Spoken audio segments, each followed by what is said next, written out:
Okay, Balaji, it's just a fantastic connecting with you. We're going to have a little discussion about, the wonderful book that you've written and other kinds of books written as well. So just for our audience, we will be discussing. I have with me Mr. Balaji, who has written this book on the bad men of Bollywood. I think there's a slightly different title. It's called Evil Men, I think, right? You could tell me. It's called Pure Evil. It's Pure Evil. Pure Evil, pure evil. Yeah, yes. So that is an absolutely intriguing and fascinating, title, and we'll come to that in just a second. I suppose if you don't mind, there might be a few people in the audience who are not aware of your wonderful books that you have written in the past. But even before we come to that, I want to know why have you had this mania for Bollywood? What has been the driving factor that you've been obsessed with? Because obviously you've written books about it, so you must be pretty obsessed with Bollywood and various aspects of it. So want to share that? Well, I am one among the millions of Indians for whom Bollywood is a big passion. Just that it happens not just that I happen to write about Bollywood. So not just watch Bollywood films, I write a little bit about them. So maybe that's the little bit of extra thing that I do. But otherwise, I'm a normal Indian, passionate about Bollywood. I started by, right from a very young age, I grew up in Calcutta. And in Calcutta, there's always a culture and a culture of debate. You discuss anything that you see. You discuss, you watch a football match, you discuss it. You watch a movie, you discuss it. You read a news, you discuss it. Right. So I grew up in that ecosystem, and obviously, there was a lot of movies. We used to go for movies regularly and we used to discuss it. So that got into my DNA, and I started in Jadavpur University, Calcutta. There's a very, very well-grounded, film and music quiz and all that. So I became part of that. That's how it started. And then I started writing a little bit of features in Metro Plus Hindu. My friend said, "Yeah, you write well, so keep writing it." And then, of course, came the big break. Thanks to HarperCollins. The first book was R.D. Burman, The Man of Music, along with my friend Aniruddha Bhattacharya. So that's how it happened. That's how the whole journey happened. But that's fantastic because you'll agree with me, that writing, you and I can write 100, 200, even 1,000 words with not much of effort because we know what's happening. But writing a book is actually a bigger deal because we're talking about stamina. We have to go. It's a long, lonely journey to some extent. So obviously there has to be something inside that's really got your thing going. So what was that first? I do want to talk about your most recent book, but just for the record, what was that R.D. Burman book your first book per se in the sense of being published? Is that what actually happened? Yes. Okay. Well, I've been a big fan of R.D. Burman right from a very young age. And so it was a chance discussion along with my friend Aniruddha Bhattacharya, who's my senior in Jadavpur University. He said he was trying to write a book on R.D. Burman. I said, great, let's write it together. And that's how it happened. Because of having big fans of R.D. Burman. So, that's how the whole journey started. That's absolutely wonderful. Any tune that comes to mind at this moment as we speak, which you just have exactly 2 or 3 seconds to just hum it for us? If something interests you, if you remember. Chanda, oh Chanda, Chanda, oh Chanda, kisne churai teri meri nindiya. Wonderful, sir. Tere mere naina. Lovely. Now, this is how the entire interview should be, just singing songs and all absolutely. that. So, but, I had a look at your absolutely wonderful background and so on from Calcutta, where you could have written about Tollywood. Is it called Tollywood or Collywood? I can't remember now. But it's written about Bollywood. It's the other but instead of... Yes. But then instead of that, you moved on to Bollywood, that seems to have fascinated you. But let's get straight to the issue of the evil men, the men of... the one which obviously is something, and we'll talk about Amrish Puri as well. Again, my question to you straight is, what was that trigger? Because obviously there could be 1,000 topics for us. You can write about vamps, you can write about detective story, whatever. But somehow this issue of people who deliberately are willing to get a persona, and probably people associate them as actually evil people in real life. God knows. I'm just thinking. So what got you into this thing that a book is warranted to talk about this? Did somebody provoke you? Was it a challenge or what happened? You just woke up? Well, once again, it was HarperCollins who gave the idea. They said, lovely. So initially, after R.D. Burman, we had signed one more contract, the book called Gata Rahe Mera Dil, which was about 50 classic Hindi film songs, the 50 landmark songs. It's a book of 50 short stories, one short story about each landmark film. So Lovely. these two are doing well. They love the manuscripts, and then they said, "Why don't you write a book on villains?" Thus far, you've been writing only on the good people, so write something on the bad people as well. But such a book Lovely. has not existed. I mean, such a book No, has no, no, not none been. at all. No, no. So I said, why not? And it's going to be a big challenge because when you write a biography, there's a finite start and end point. But in Indeed, this, indeed. there is no start and end point. You can start anywhere. And see, the one advantage, you have a blank canvas, but in the other advantage, you don't know Indeed. where to go, right? You don't know what Yeah, to yeah, do. true, true. There's no reference. Mm, There's nothing to refer to. There is nothing to, draw from, nothing. So mm. completely, I had to create a story out of nothing. So it was a big challenge. Wow, The challenge motivated me. I said, let's go wow, for it. wow. So So this strikes me then. Of course, the larger philosophical question of why there is evil in the world, etc. We can't address it over here. But in the context of Bollywood, Mr. Balaji, what do you think? When was the first time, let's say, that it was necessary to have a villain, number one, and then to find an appropriate person who could really just jump out of the screen and say, we hate this guy? Because I guess that's the real, certificate of merit, that people should really dislike that evil guy. I mean, so how did that evolve? When was the first event that happened, if you remember, the first villain? And then, how has that, over time, how has that particular role evolved? Is that a fair question? yeah, sure. You can call me Balaji. You can drop the mister. You Okay, just call me Balaji. please. The earliest films were all based on mythology because they didn't Yes, have any scripts or any true, stories. true. So only the mythological Right, right. stories. So, and there itself you had Ravana, right? You had Sure, Ravana, you yes. had, even in Shakuntala, this guy Dushyant refuses to recognize his wife and all that. Right. Kamsa, Duryodhana in Mahabharata, yeah. yeah. So in Mahabharata also it's been there. So there have always been villains, right? They say that to answer your question equally philosophically, good and evil will continue to exist as long as the earth, Yes, sure. earth moves, right? Yeah. So that will be there. Then in the 1930s came the socials, that is modern people like you and me wearing trousers and shirt and not just clad in like those historical figures. Figures. So there has to be a villain. For example, pre 1947, who were the villains of India? See, what happens is it's about what's on the top of your mind recall. Sometimes your boss in your office may be the villain for some reason, or someone who's refusing to, who's sort of refusing to listen to you always can become the villain. So pre 1947, the British were the biggest villain for us. Indeed. So obviously, even on screen, they were portrayed as villains. But then the British censor wouldn't allow that. So the Indian filmmakers took the surrogate route. There were songs like I Charkha see. Chalao Beta. Yes, Charkha Chalao Okay. Beta. Or one of the characters wearing a Gandhi topi. Okay. Or one character, trying to reconcile two groups, neighbors. कि आपस में मत लड़ो, right? हमको, there is a bigger enemy to fight against. It Right, was like right. Got you. bringing the Congress and the Muslim League together. So there were those Oh, it's surreptitious. fantastic. I Yeah. see. And there was a film called Swarajya Toran. It was in Marathi and then later in Hindi. So there, the British censor refused to clear it. They said, no, we can't have the word Swaraj.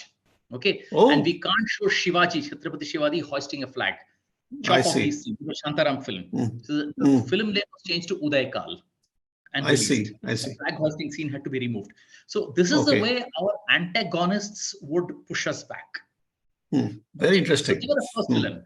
And what I've tried to discuss in Pure Evil is the changing face of villainy with time.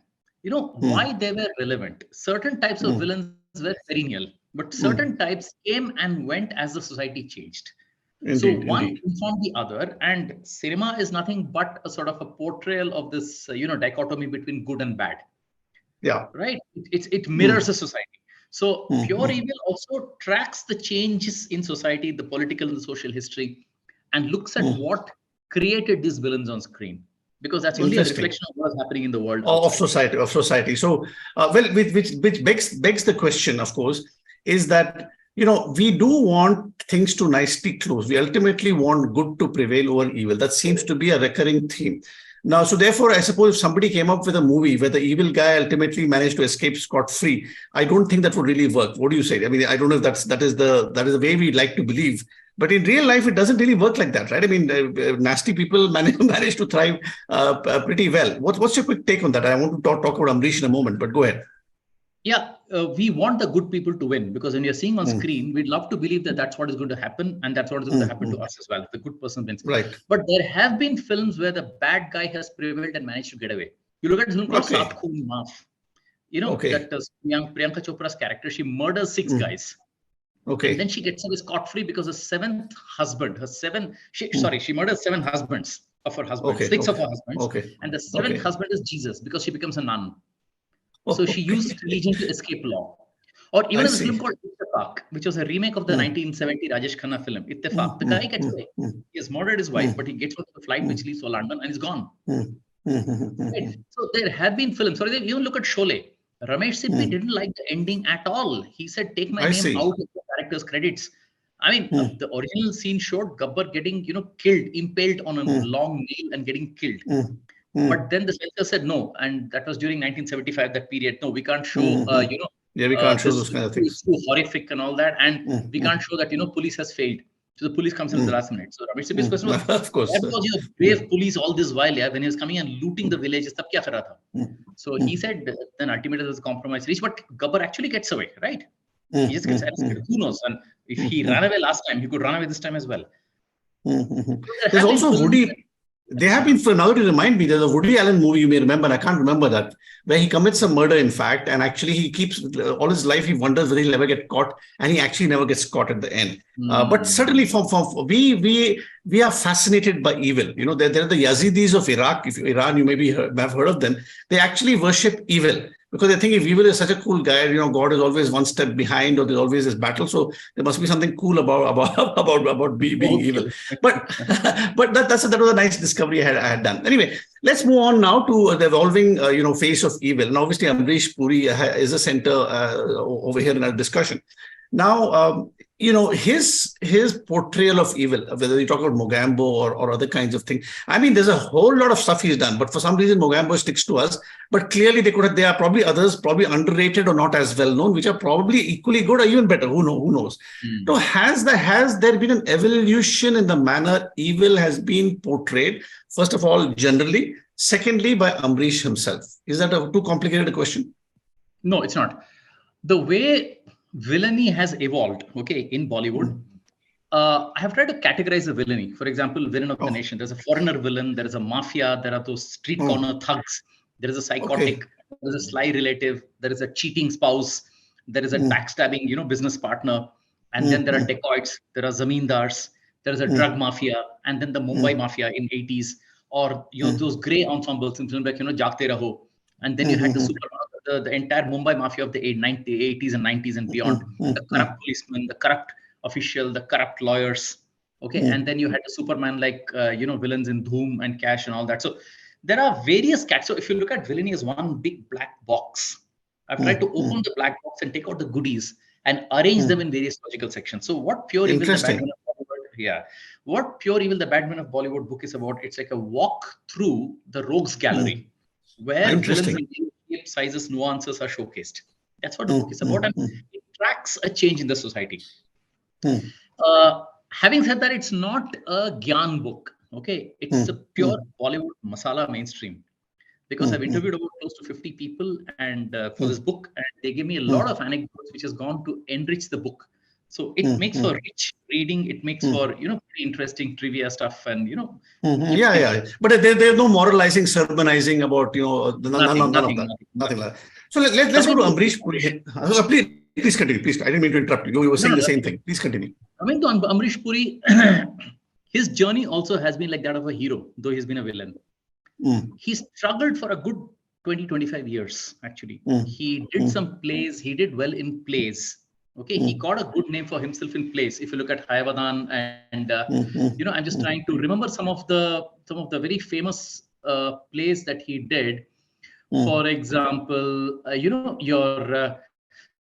he joined an amateur artist college in Shimla where his Bauji was strongly against him, and then he took up a job. He was in the popular radio show called Hawa Mahal. Then he was an employee at State Insurance Corporation, and he was already pushing 30 and not getting any good breaks. But then there were a few plays he acted in. That is in Ibrahim Alkazi's Natya Academy, okay, which was he played in an adaptation of A View from the Bridge, or in a play by Pandit Satyadev Dubey called Chu. Okay, and then he played the Dhritarashtra role in Andha Yug. Okay, so and then he played in Yayati, Hayavadan, then which were by Girish Karnad, and then the controversial Sakharam Bandar, and then Chup Kot Chalu Aahe and Aadhe Adhure, right? And then he played in short films like Khilone Wala, or there was an American TV series called Maya Adventures, and then a small role in Reshma Shera. So look at how much struggle he had to go through before 1980 came, and then there was a bit of humiliation he had to go through, because I think he was planned to go to shoot in London for Prem Pujari. Now that never happened. Okay, when success came, even that came through the theater connection. He was acting in a film called Kadu, by Girish Karnad. He played, I've seen it. He played Chandra Gowda, and then from there it got to Nishant. Okay, for Sham Benegal. And then he played small roles in Manthan and Bhumika. They were all critically acclaimed roles. Then came 1980, 3 or 4 big successes. One was in Akrosh, where he plays a public prosecutor. Okay, and then his first big commercial success the same year came in Kurbani, which was his first really big commercial success, if you look at it. Right? So his journey has been also like one of those heroes who struggles, and finally makes it big. Right? It's been his journey has been that of a 20-25 year clear seeding activity, and then he got the results. And then when the results came, he was doing 12 films a year. And then I saw that. Then he was working with Richard Attenborough. Then he was working with Steven Spielberg. In fact, when he got the offer from Steven Spielberg, he was working on 18 movies continuously. At the same time. In fact, he told Dolly Thakur, who was the casting director that time, I can't go for a audition and all that. I don't have the time. Let them come to one of my sets and see me if they want to see me there. Okay, how interesting. Okay. And in fact, the role of Molaram maybe came from the role he played in Gehrai. He played the role of a Tantrik in Gehrai, which was Aruna Vikas's movie. So in 1980, he did Akrosh, he did Gehrai, he did, I think, something else, and then, of course, the Kurbani. So from Gehrai, the Tantrik role, where he abducts Padmini Kolhapure and makes her an offering to God Kali or whatever, from there, maybe they saw the stills and he was picked as Molaram. And from Molaram came Mr. India, Mogambo. Fabulous. So are you saying he actually deliberately cultivated that persona of being a villain? Are we actually saying that, or are we saying that he was just found suitable for the role because of some other considerations? I mean, does one have to evolve and actually cultivate, take on mannerisms, what have you, a certain, start thinking like a villain? Why don't you just help us think through that? Yeah. In Amrish Puri's case, initially in her plays, the feedback that he got is that because of your voice and your personality and your height, there is an imposing presence. I see. He had hard features. So people felt that maybe he may not be suited for those hero roles. I see. But his imposing presence, his voice, that made that big difference. And now I don't know whether he tried out for hero roles.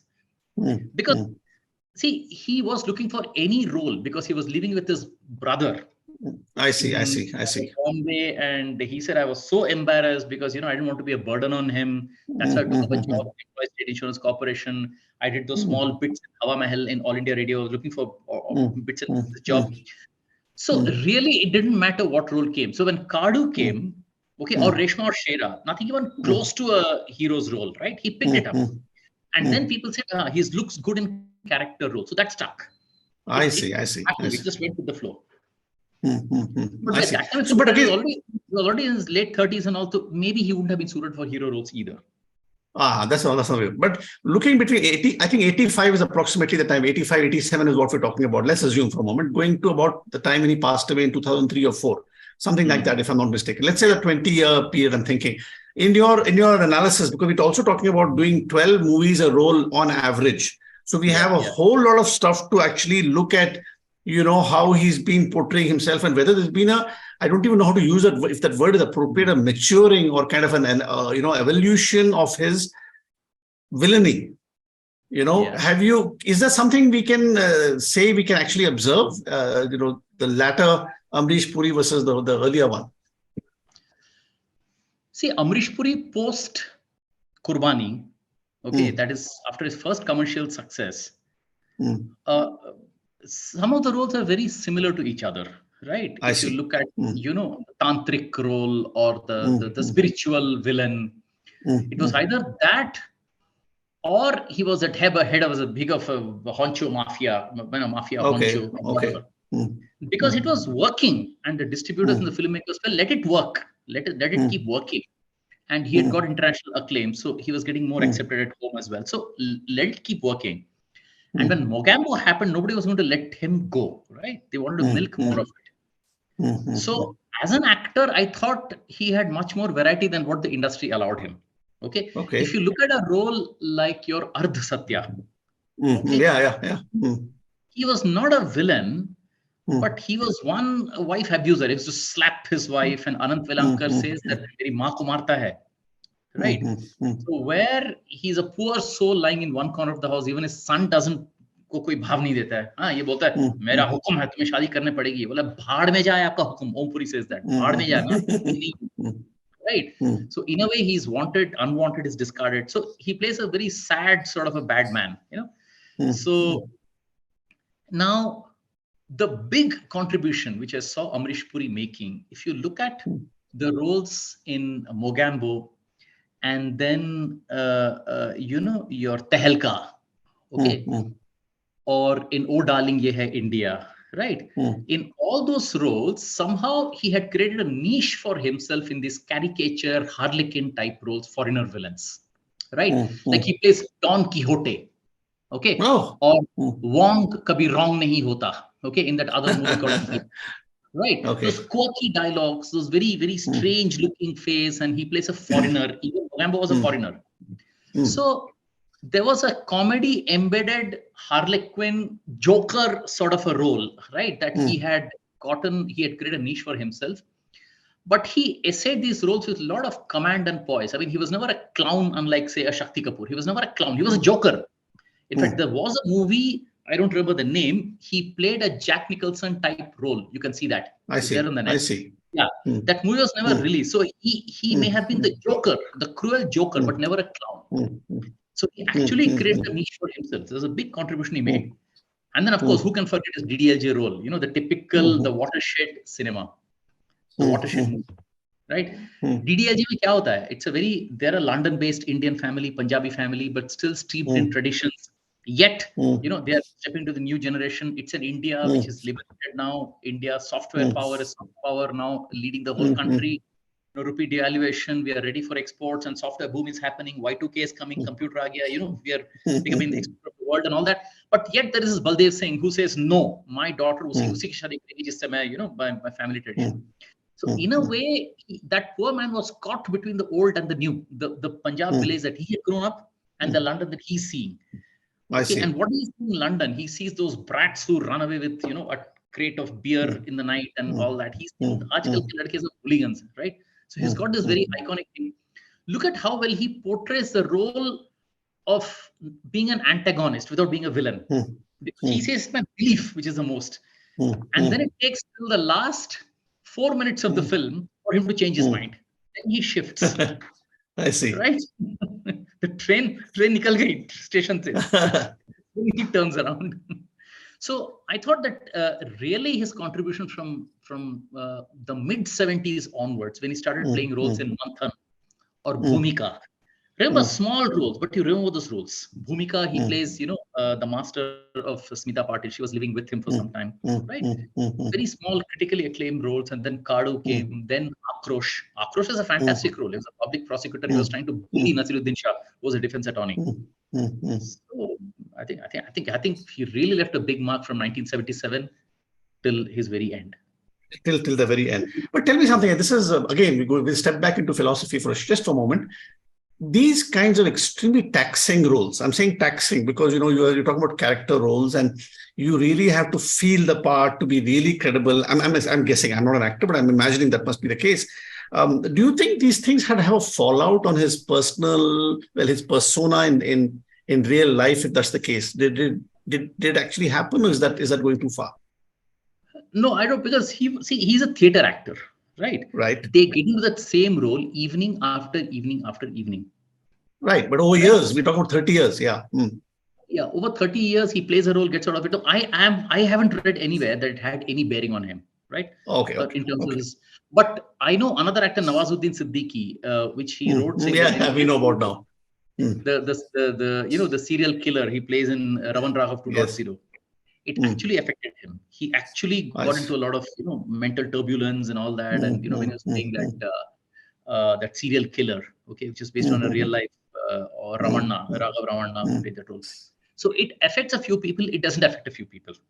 I see. Okay. Well, that's interesting. There's no record of his. To the best, we don't know about it. Yeah. Okay. So therefore, if you look at the last movie, we talk about 2004, 2005.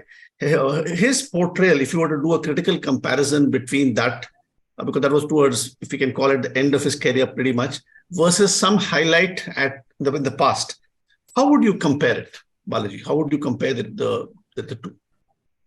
Well, is a comparison even possible? See, you have to account for the fact that by 2004, he had had about at least 24 very successful years. If I take Kurbani as the first instance, right? In 24 years, he was doing on an average of 8 movies, which went up to 18 by 85, and he was at least doing about 8. So if the average is, say, 7 or 8, he has done close to 200 different films. 200. Yeah. How much more can a man be creative? How much more creative can a man be? I mean, how much can you juice the lemon out, right? So at the fag end of his career, his roles looked similar to something or other that he had played in the past. Must be so. Natural. That is natural. It is human, because we can't keep churning out, and creative business, not like factory churn, right? It is difficult. So it is natural that his roles may not have had anything new to offer. Quite true. I would say beyond DDLJ. Look, DDLJ, he rediscovered himself.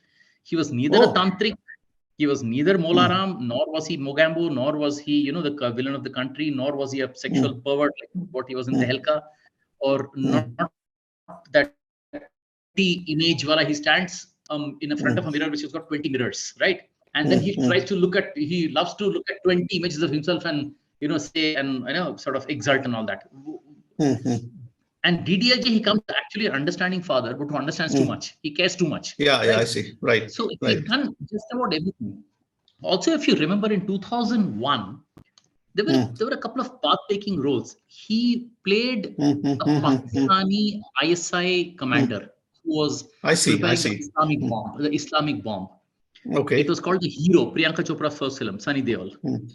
Right.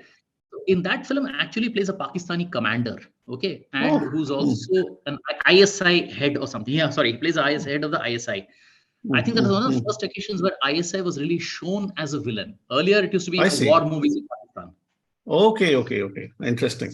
So he also played the role of a Pakistani commander. So that's why That's why you have to look at it. Say he has done by 2002. He had done just about everything possible. So obviously there is expected a bit of a plateauing off. There's nothing more. Sure. But do you know, in that case, since he obviously had mastered the business of villainy, do you happen to know if he had a kind of a standard or someone that he adored or felt, as somebody I would like to be like him? Are you aware of any such conversation or someone he took after? If you know what I'm trying to say. For example, in Tamas, the role that he played in Govinda Halani's TV serial, he plays a role of a Sikh, right, who has lost his son and he was protecting his daughter-in-law and son.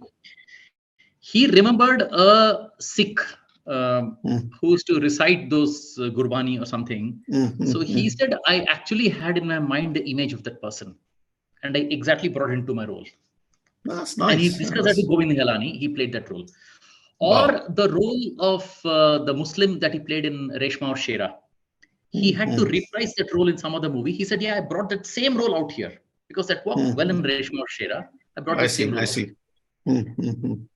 Fascinating. So there are actors actually, sort of reprise or recreate based on someone they know. Got it. Fantastic. So I have 2 more questions for you. Okay, let's see how that will be.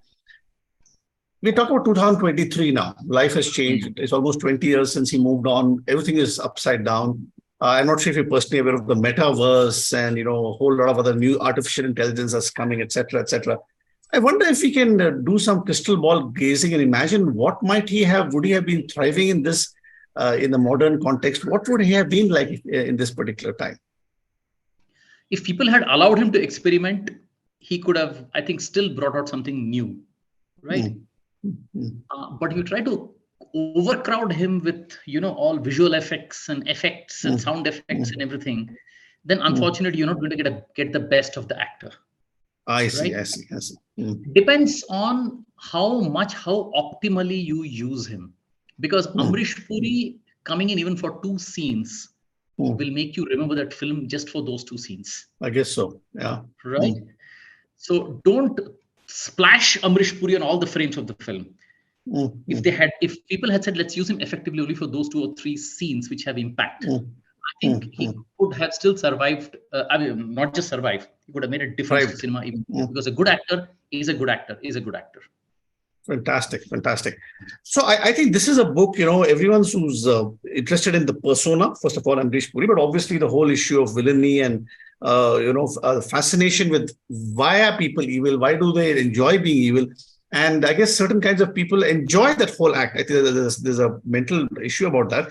I had actually seen this book in London many years ago, Balaji, which was a compendium of torture. Okay.